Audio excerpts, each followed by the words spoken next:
Trent Shaw. I'm the Research Director of Enterprise Florida, which is the primary economic development organization here in the state. Happy to have some of my compatriots here from Jacksonville showing some support.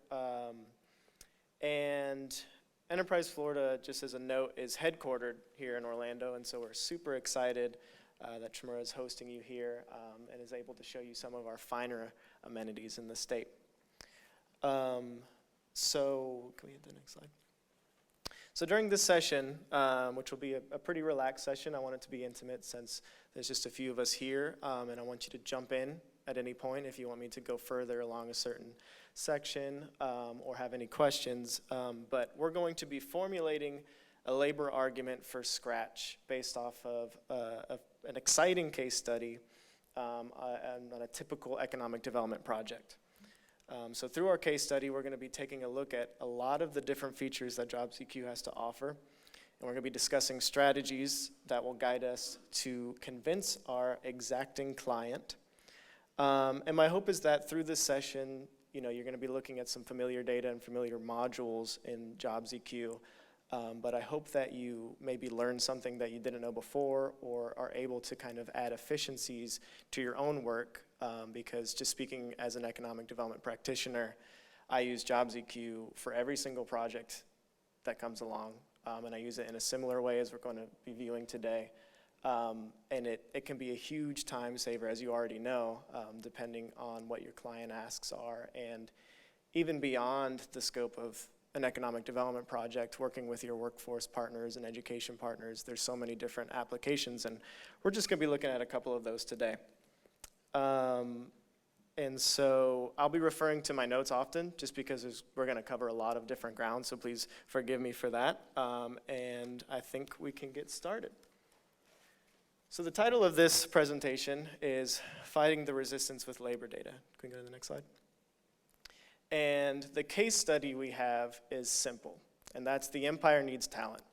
So the single largest employer in the galaxy has tasked us with an RFI in which we are going to be taking a look at the labor force in a particular industry, which is semiconductor and electronic assembly manufacturing, because the empire has heard threats of a potential resistance rising and needs some computational power to back up their current forces.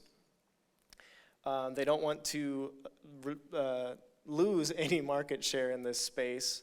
And so they're sending this bid to your region and a couple of other regions within the galaxy, and it's highly competitive.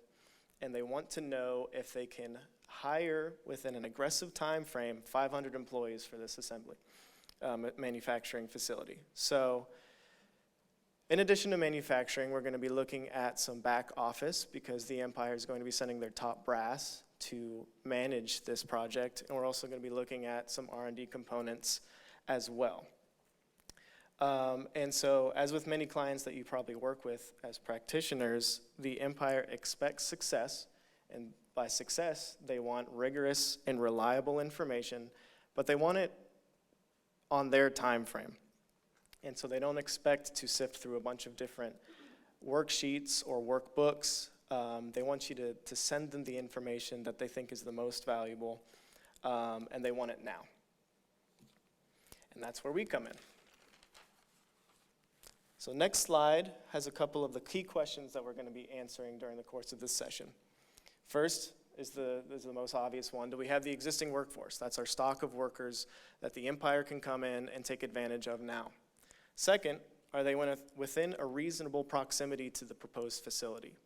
Basically, that means we're going to be looking at a short range, assuming that they already have a building or space in mind that they find competitive and viable, and whether our current stock is within a certain range of this facility. Third, are the wages competitive? And that goes both ways because they want to get their labor maybe cheaper than they would in other regions, but they also want to know how much they would have to pay to entice people to come in based off of their rigorous and pretty rapid hiring schedule.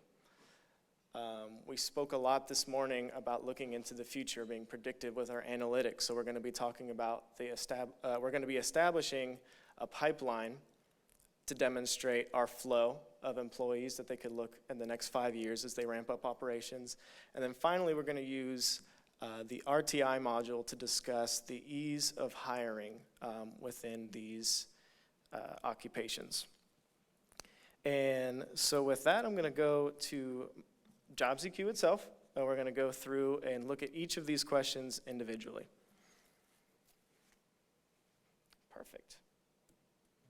So, as we always do at Enterprise Florida, we like to customize our regions based off of the client request. So I'm going to go ahead and do that.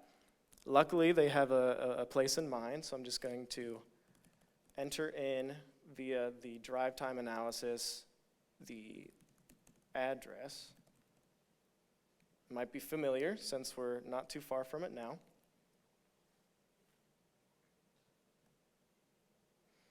And they're comfortable with a 45-minute drive time. And you might be wondering why the Empire is interested in drive time in a world or galaxy that has hyperspace and hyperspeed travel, but the Empire wants to do things on the cheap.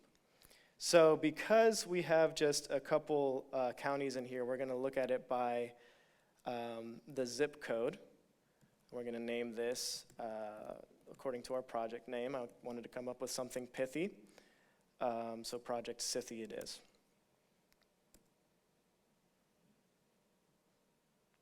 And so we spoke about the confines of what they're looking for in regards to the industry. And they're looking specifically for semiconductor and electronics assembly. So that NAICS code is broken up into a 4-digit NAICS code, 3344. For the purposes of this exercise, we're just going to be looking at 3344, and on the occupation side, adding in those back office and R&D operations and occupations, because we feel that 3344 covers all of the manufacturing needs that the Empire has. And before I go into occupation, I'm going to go into maybe the single most useful thing on all of JobsEQ.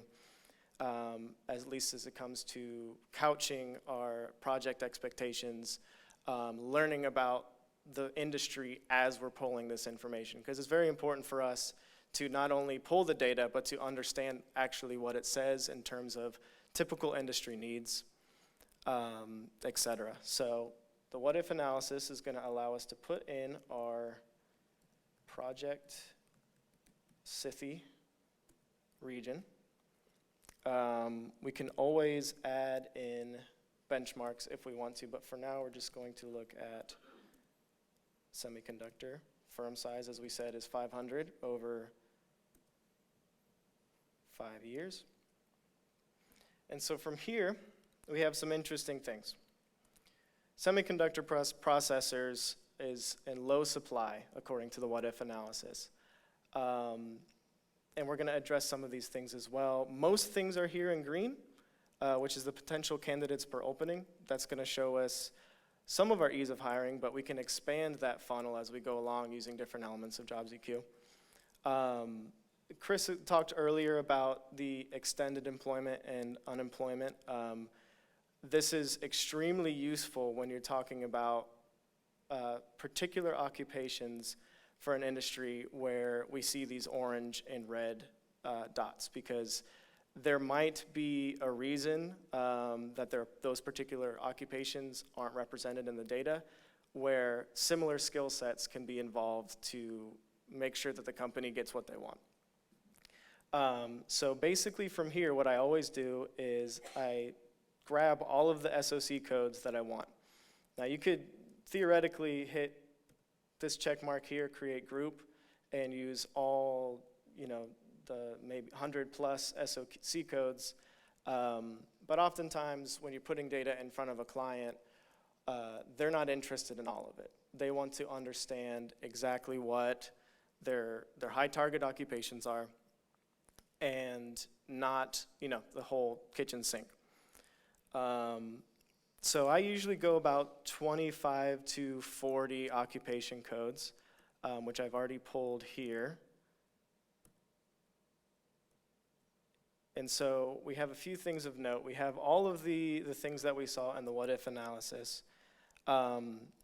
But we have those back office operations. We have plenty of human resource and finance positions to keep operations running. We have chemical technicians, and somewhere we have some mathematical occupations to demonstrate the R&D operations. And finally, just want to point out chief executives. The Empire is known for putting people that disagree with them in chokeholds with the force, so they never know when they're going to need top brass replaced in a moment's notice. So from here, we've established the parameters of our case study. We've figured out what we're going to look at, what is of interest to us, and what's ultimately going to be of interest to the Empire. I want to point out briefly the industry occupation mix, which is another way to get the same information that you get from the what-if analysis, at least as far as occupations that are of interest based off of the industry code. Now, an interesting thing here is that you're going to see very similarly from the what-if analysis, but you're going to be able to actually run it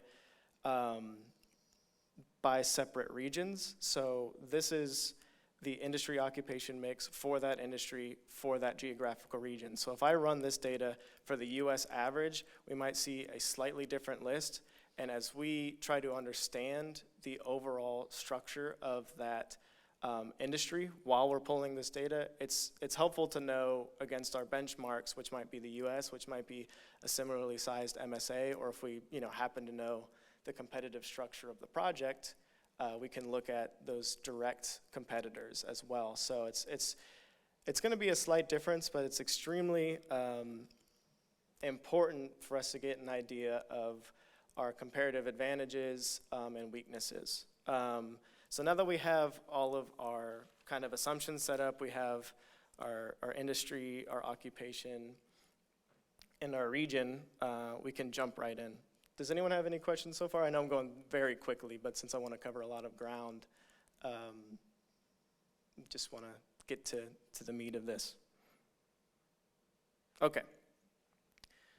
So, as I said, the Empire doesn't want an entire workbook of data. They want to answer the key questions that we presented, and right now we need to answer our existing stock. And so the first thing I always do is head right into Occupation Snapshot, put in our region, maybe enter a benchmark, put in our occupation, which I probably should have named something different, but here we are.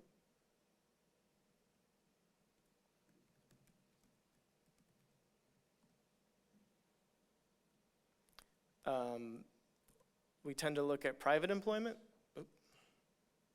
because most of these industries it's going to be a mixture of private and maybe self-employed, but that self-employed's a few decimal points away from being a whole. And then we're going to look at the 6 digits that we've introduced. And so you're going to be familiar with this spreadsheet, and oftentimes if you're in a pinch, you'll download the whole thing and call it a day. But we want to prioritize for our client the employment that we think is of most value to them. And so right now it's arranged by employment numbers, so we know that our office structure, there's plenty of back office operations there, and so it's kind of confusing. But one aspect of Jobs EQ that I find really helpful in understanding the prioritization of the job numbers is the industry report.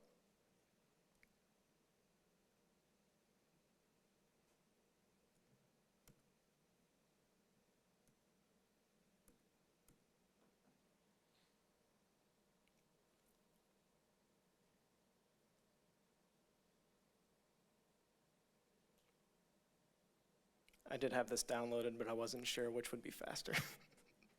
Going through my downloads or just downloading the report, so I apologize.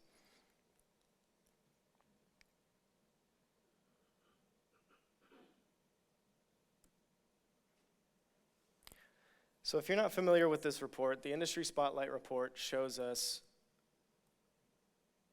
a lot of the trends, employment growth, wage growth, et cetera, within that industry and within our target region.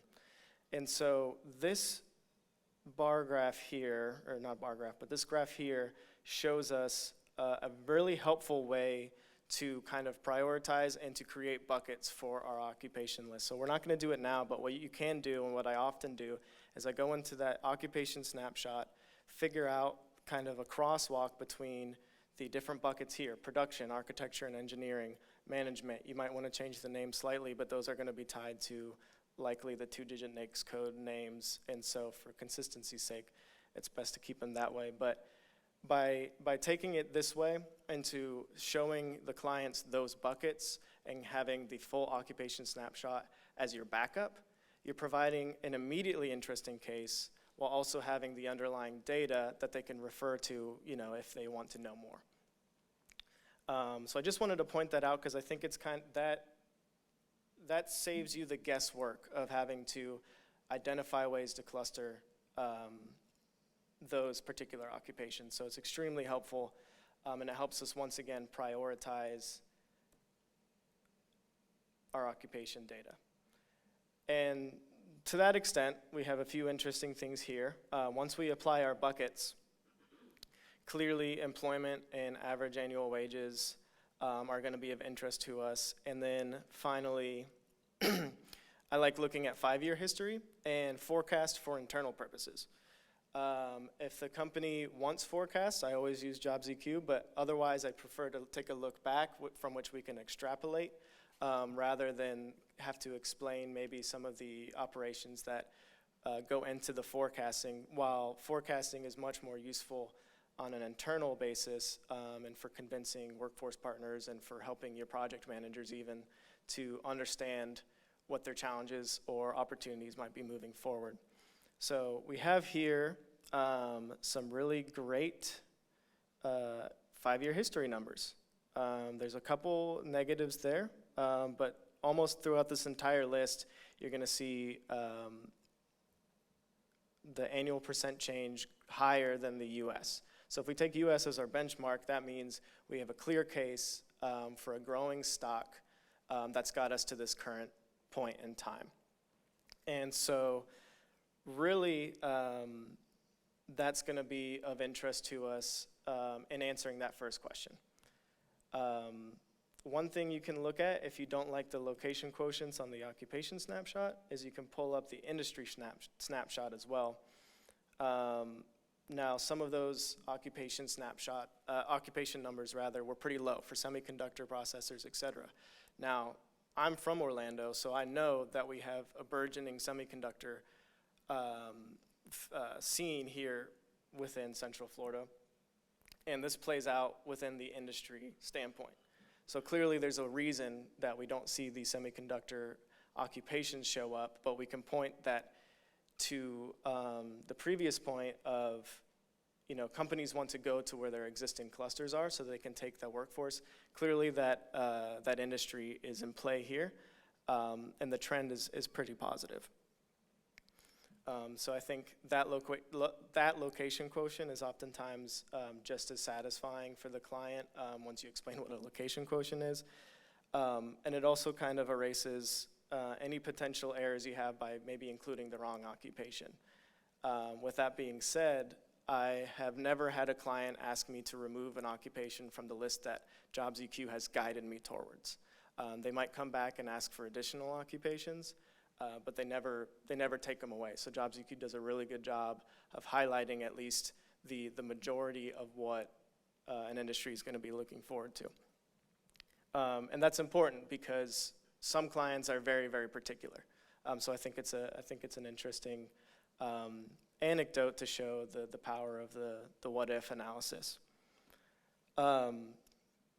So that's our first question. Our second question was, if you remember, about the drive time. So this is a quick fix, and really the point of this case study is to figure out which of these pieces of analysis and which deliverables you can share that have the biggest bang for the buck, in the sense that they don't have to wade through a bunch of data.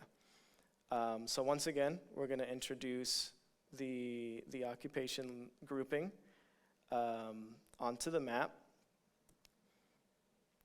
And you're all already familiar with this, but once again, it's just it's another thing in our toolkit to show I provide this map to every single client once I know their occupation needs. And then it's extremely helpful to show, I guess I should point out that the facility is right around here. So you see a lot of this dark blue indicating that there's a high concentration right around that facility, and as it edges out, you see we get away from Orlando proper, but it doesn't get into that clear area very often, very quickly. So we have a large argument for a workforce that can get to the facility quickly. So we've so far answered the first two questions, and some of the third, which is, are the wages competitive? And so the occupation snapshot, and I apologize for jumping back and forth here, but this has the annual wages, and for some projects that will suffice. But like I said, they want to know maybe if they can hire somebody maybe under the average, depending on experience levels, or maybe over if there's a competitive wage that they need to attract potential and recruit potential workers. So there from here we're gonna go into occupation wages, which is in workforce.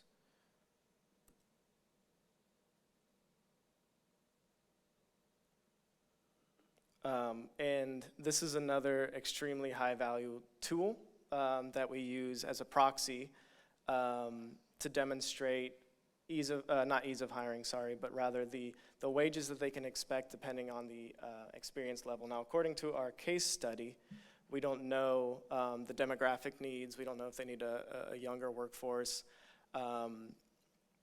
and we can't extrapolate that for them. But this is a good way to kind of do the guessing work for them and to show, based on whatever needs you might have, that you might share with us round 2, round 3, or maybe just don't know to ask. If I included the demographic stuff, we'd be here way too long, so I decided to keep it slim.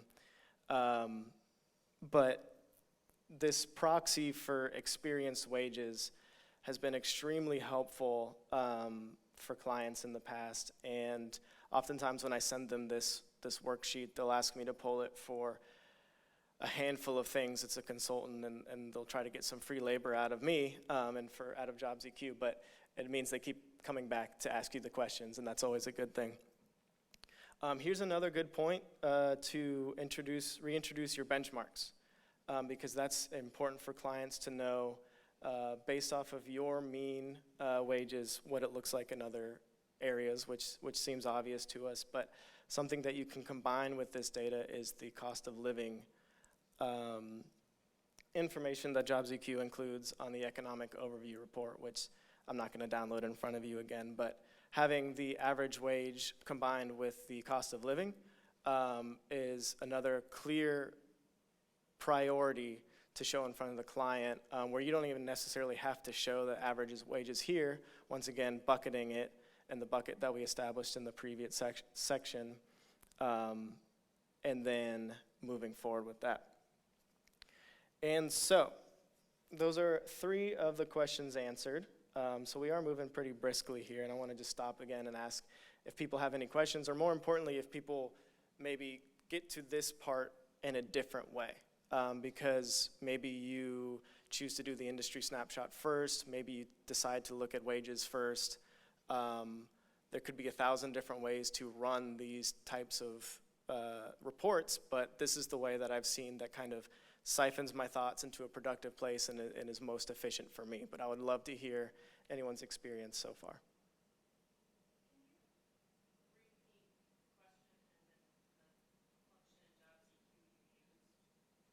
Absolutely. So the first question was the existing stock of employment. And so after we established our region and employment groupings, we looked at the occupation snapshot, we looked at what-if analysis, and then we looked at maps to show where the workforce is as well, which was the second question. The third question was average wages, which we look at occupation wages. I mentioned cost of living index, and then the occupation snapshot again. So we've doubled up on occupation snapshot, introduced occupation wages, and used maps as well.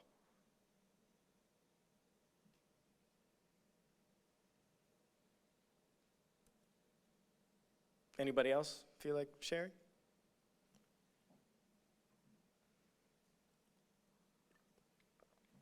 Okay. Sure.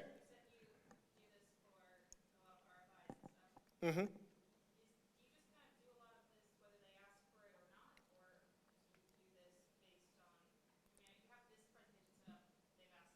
Sure, that's a great question.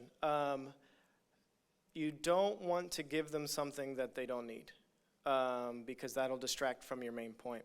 And if anything else, I want you to come away from this understanding where to prioritize your information and how to bucket it. So almost everyone's going to ask for current employment and annual wages. If they don't do that, then they're farther down the process and are looking for particular data points, and so you can just pull that. But I can tell you that 75% of any size project is going to be looking for this type of information. Now, it also depends on domestic versus international projects. International projects really just want the bare bones because they're going to hire less people initially, oftentimes is the case. On the other hand, maybe 5% of those projects ask for every piece of information that's ever existed. So it can really run the gamut. But I think this is a way to identify quickly kind of the best targets to share information from an economic development perspective. Because once again, if this is a workforce development project, they're gonna have different requests, et cetera. So we've got 3 questions answered, and we're feeling pretty good. We've only got a few deliverables. And there's just a couple pieces left as part of their decision-making process, which is their labor pipeline, which arguably is just as important as the current stock, and then their ease of hiring. So pipeline starts always, at least for me, in awards. And I just want to say, well, first I'll explain that we'll put in our region. We'll put in programs by occupation at first, and then our occupation grouping. But I would like to say that this is the single most elegant spreadsheet to share with clients because it is all killer. I mean, all the information is extremely helpful, but I've never removed any of this to streamline the data request. It's always just total awards. You can share it, you can ship it off, you know it's going to be good. And for that, I really appreciate it. And these, similarly, you can bucket, but it's a little more difficult to bucket when you have this entire list. And so oftentimes, I will share the list, and depending on the project, so semiconductor processing, if I went down this list, I wouldn't find that, because I ran it earlier, within our region. So we can do 2 things. We can expand the region to show that it exists within the state and hope that we can capture some of those employees. Or you can reach out to your workforce folks and figure out if there's something that's not being captured because it's a new program or it's not under a university or college, maybe in a technical center that's not captured somehow. Very rarely you'll get those cases, but it is helpful. The school by program is also extremely important. And it's relatively new. I think it didn't used to get run this way, but this you can use to show which colleges and universities are actually producing that talent. And so oftentimes for clients, they'll want to understand existing programs, yes, but if they can work directly with the university to establish a pipeline program, the state has done that numerous times in the past.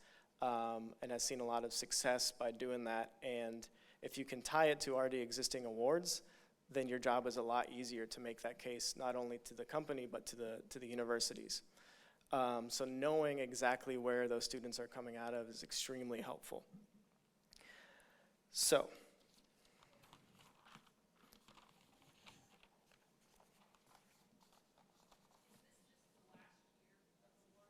this is academic year 2017-2018. Yeah, I'm sorry, and if you're not familiar, you can always scroll down to see the source, and this tutorial and documentation section is extremely helpful. I guess I should have mentioned that oftentimes I'll copy and paste sections of that for the client within my documents to show that there's no black box operations here. It's all just clear data that they can replicate on their own if they had a bunch of time and resources to do so. And so, one thing to note also about JobsEQ is that if you've ever used the NCES website, you'll understand my love for this spreadsheet because that website is an absolute beast. And I'm sorry if anyone works or used to work at NCES, but it's difficult to navigate, to say the least.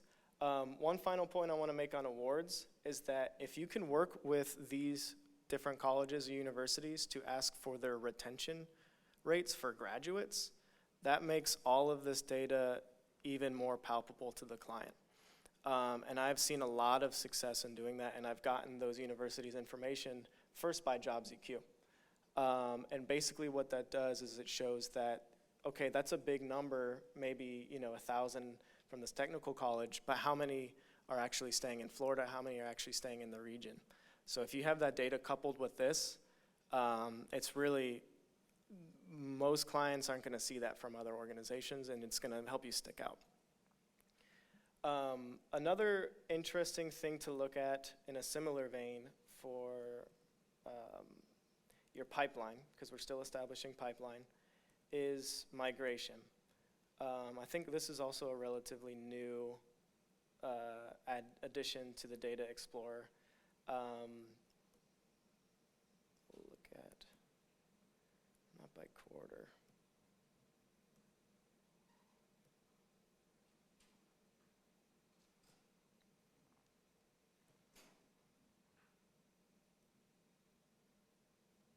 Oops, sorry.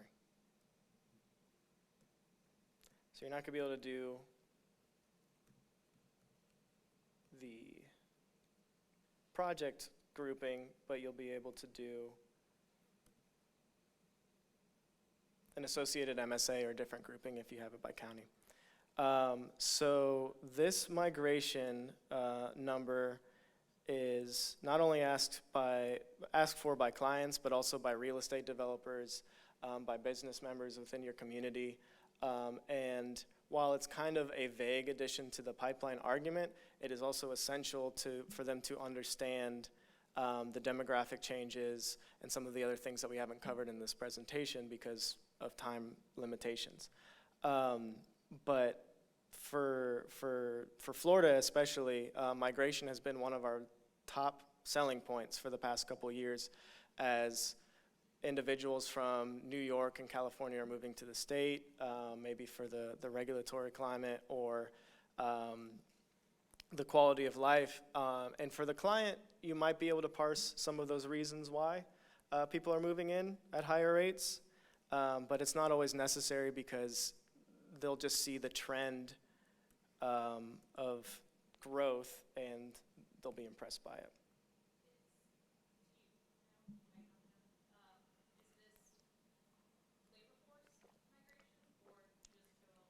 This is individuals as far as I know. It's not tied to particular occupations or, yeah. I think through census, for instance, you can see directly where they're coming from. But what we're trying to get here is is kind of those big picture numbers to share with the client. And like I said, it's kind of a vague addition to the pipeline argument, but it's nonetheless very important. And one addition that is not vague, and it's been mentioned earlier today, is military exits. Similarly with the MSA, because we can do things by proxy. This military exit information is probably the reason we bought JobsEQ in the first place, because we didn't think that there was any existing data by any other providers at the time. And it's been extremely helpful, especially since in Florida we have training grants for veterans. So there are ways to use this information, and we can tie it to the occupations that we're being asked for, or we can go back and look through the skills gap analysis and some of the other modules that we're not taking a look at here to figure out how we can overcome some of those previous gaps in current employment with information from our military exit, information from those awards, because you can look at all of them by skill type, et cetera. And so the pipeline argument that you can create through our awards, through migration, through military exits, is very palpable, especially if you can find a way to get those retention rates in other data sets. And I can tell you it's helped us win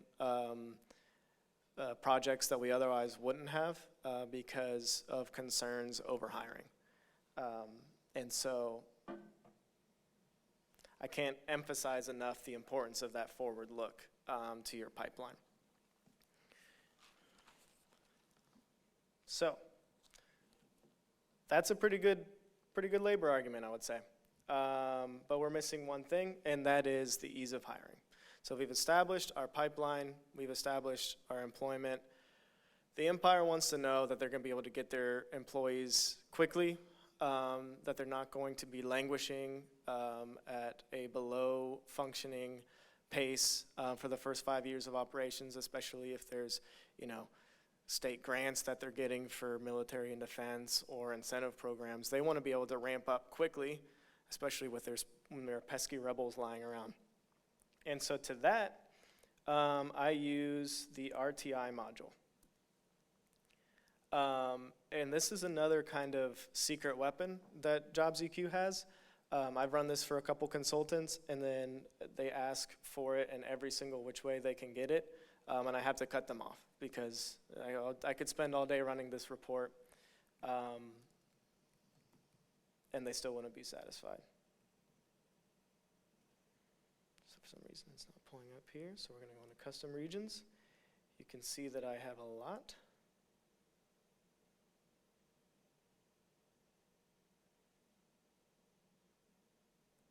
All right, well, it's not pulling up for some reason, so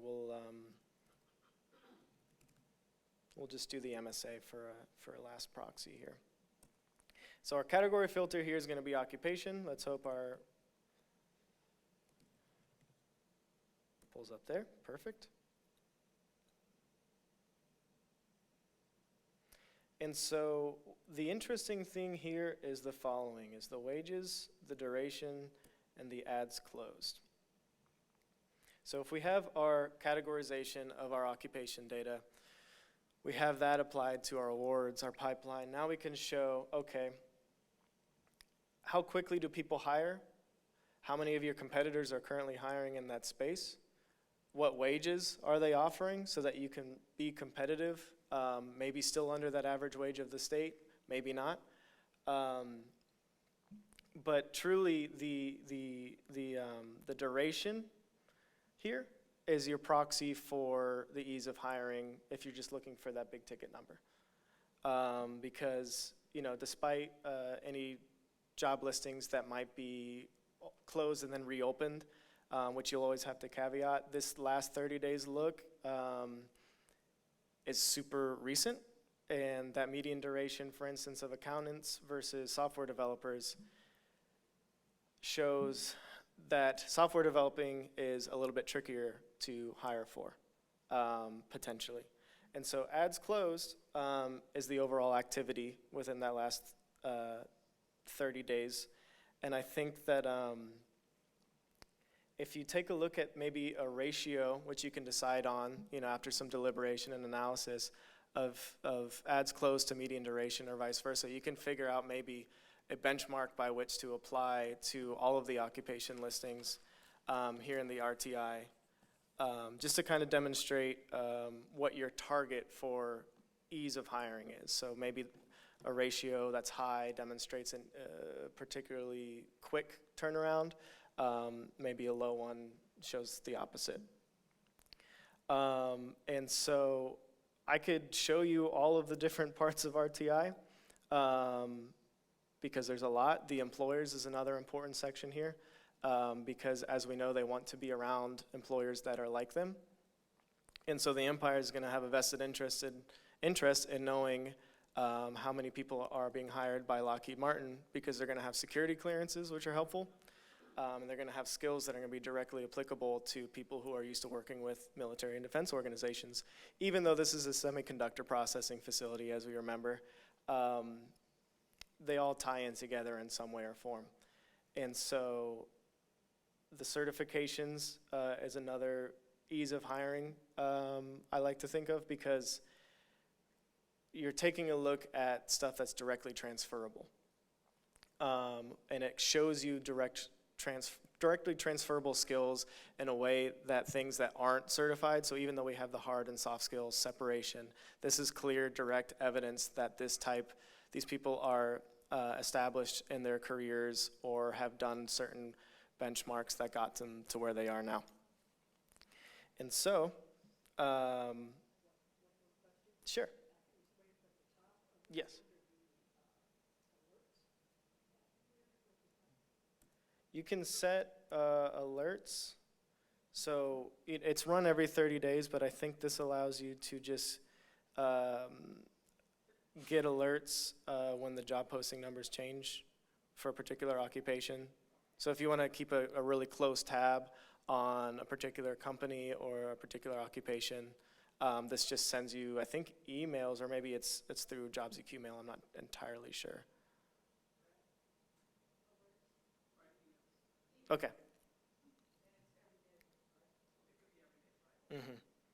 So extremely helpful if you're trying to understand beyond that 30-day look, and you can change that 30-day look as well. It can go by quarter and up to a year ago. And so through all of this, we've had just a few deliverables, which are our big ticket items. It was our employment numbers, it was the wages by experience proxy, it was the map of geographic location, etc. So we have our employment numbers and growth. We have the map to establish where they are relative to our proposed facility. We know our wages and can identify the differentials between not only experience and inexperience, but also through the RTI module, showing the median wage for existing industry and where to be competitive. We've shown how our schools are contributed to our skilled pipeline, in addition to the migration and the military exits. And we have finally the numbers to realistically access the project timeline via the ease of hiring here. And that is really the end of our case study. I would like to think that we were successful in getting the empire here, but time will only tell. Clearly, the galaxy is interested here in Disney at the very least. So open to questions, and if you want to hop back to the PowerPoint. Those are some assumptions that I think I more or less covered anyways, and then that's my thumbs up and contact information. But if there's any questions I haven't addressed yet, we still got some time to discuss, or if you have any preferred ways of accessing the information that I've chosen to access in this way, once again, I would love to hear it, because if I'm doing something slower, it only benefits me to hear from you. So